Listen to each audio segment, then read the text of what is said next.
At Outcast, we believe very strongly that we're at a point where we need to own our own media sales.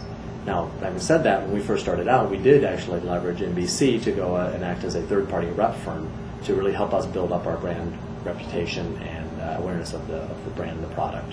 And that served us very well, but just this August, we severed the relationship with NBC, and we started to fully build out our in-house sales team.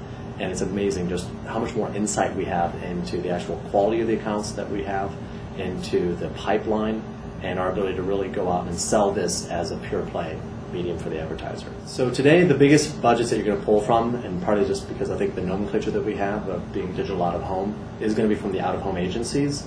That said, in Q4 here, which has been an incredibly strong, robust quarter for us, we're actually starting to see some of the budgets come from both broadcast and digital, which I think is a great trend.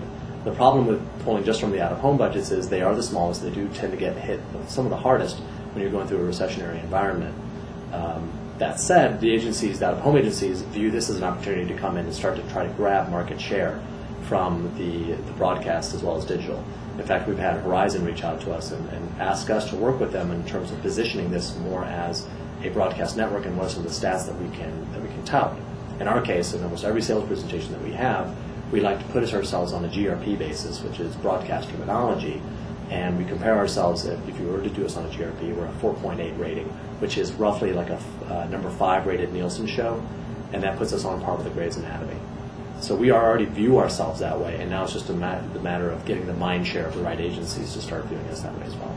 And if you think about it, the broadcast agencies, they're also looking for a way to defend against the erosion of their market share.